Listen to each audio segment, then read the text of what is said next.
Pernah kepikiran nggak sih, gimana caranya sebuah saklar lampu yang sederhana itu bisa berevolusi jadi superkomputer canggih?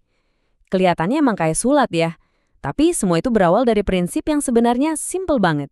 Nah, sekarang kita bakal telusuri perjalanan luar biasa itu, membongkar rahasia di balik setiap gawai yang kita pakai sehari-hari.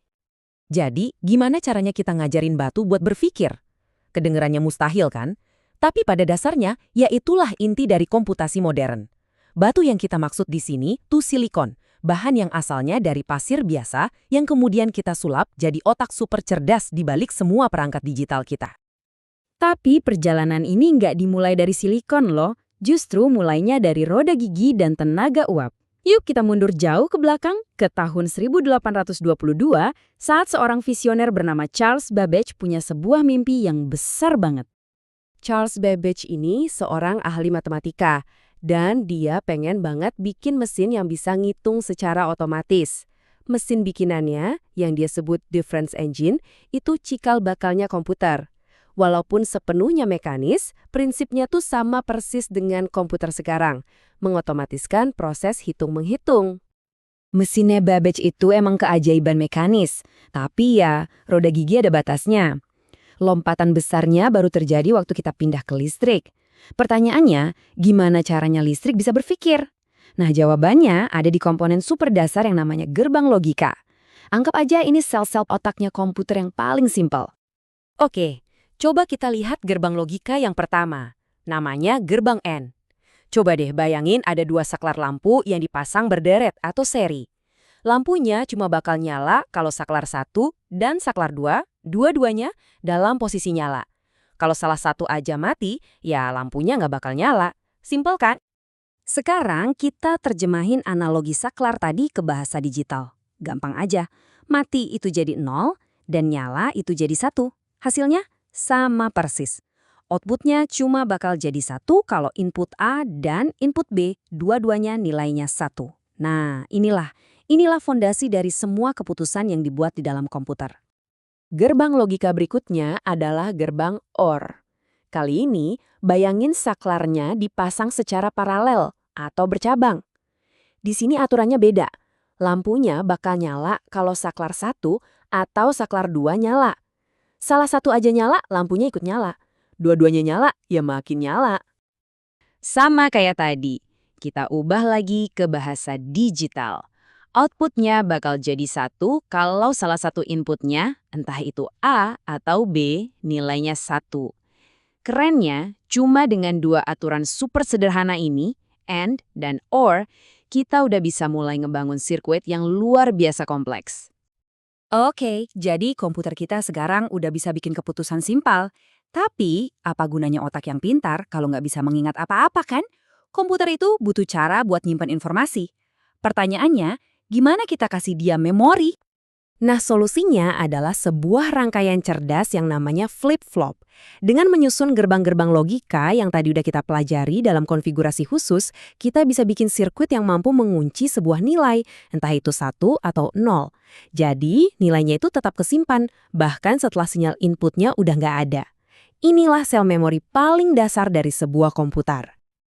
Oke, sekarang kita udah punya komponen dasarnya nih. Gerbang logika buat berpikir dan flip-flop buat mengingat. Terus gimana? Ya, langkah selanjutnya adalah menggabungkan bata-bata digital ini buat ngebangun struktur yang lebih besar dan lebih berguna. Gini cara kerjanya. Satu flip-flop itu kan nyimpen 1 bit. Nah, kalau kita gabungin 8 flip-flop jadi 1, kita dapat yang namanya register. Sebuah register 8 bit ini udah bisa nyimpen informasi yang lebih berarti, misalnya 1 angka, atau bahkan 1 huruf.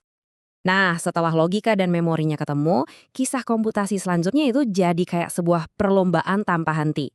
Tujuannya satu, bikin semua komponen ini jadi lebih kecil, lebih cepat, dan pastinya lebih murah. Sejarah komputasi itu biasanya dibagi jadi 5 generasi besar, persis kayak yang bisa kita lihat di lini masa ini. Setiap lompatan generasi, dari tabung hampa yang gede banget ke transistor terus ke sirkuit terpadu, itu selalu didorong sama satu terobosan teknologi yang revolusioner. Yuk kita lihat satu persatu. Generasi pertama itu pakainya tabung hampa udara. Komputer-komputer ini bentuknya monster, ukurannya bisa satu ruangan penuh, beratnya puluhan ton, boros listrik banget, dan panasnya minta ampun. Pokoknya jauh dari praktis deh. Terus muncullah transistor. Wah, ini benar-benar game changer. Penemuan ini ngubah segalanya. Tiba-tiba komputer jadi jauh lebih kecil, lebih cepat, lebih murah, dan pastinya lebih hemat energi. Dari sinilah komputer mulai bisa dipakai di universitas dan pemerintahan. Gak berhenti di situ, seorang ilmuwan jenius bernama Jack Kilby nemuin cara buat masukin banyak transistor ke dalam satu kepingan silikon kecil. Inilah yang kita kenal sebagai sirkuit terpadu atau IC. Dan bisa dibilang, inilah titik balik yang melahirkan dunia elektronik modern. Perkembangannya ini cepat banget. Saking cepat dan konsistennya, sampai muncul sebuah pengamatan terkenal yang namanya hukum Moore. Hukum ini bilang, kalau kapasitas chip itu bakal berlipat ganda kira-kira setiap 2 tahun. Prediksi ini akhirnya jadi kayak target buat seluruh industri dan memacu inovasi dengan kecepatan yang belum pernah ada sebelumnya. Masuk ke generasi keempat, teknologinya makin gila lagi.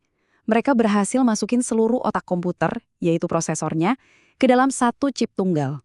Inilah yang disebut mikroprosesor, penemuan yang melahirkan era komputer pribadi dan laptop yang kita kenal sekarang. Dan sampailah kita di zaman sekarang, generasi kelima. Ini adalah eranya Ultra Large Scale Integration atau ULSI, yang artinya kita bisa memadatkan jutaan komponen ke dalam satu chip super kecil. Teknologi inilah yang memungkinkan adanya smartphone, cloud computing, dan ledakan kecerdasan buatan atau AI. Jadi, semua perjalanan sejarah yang panjang ini membawa kita ke sini, ke skala komputasi yang kita nikmati hari ini.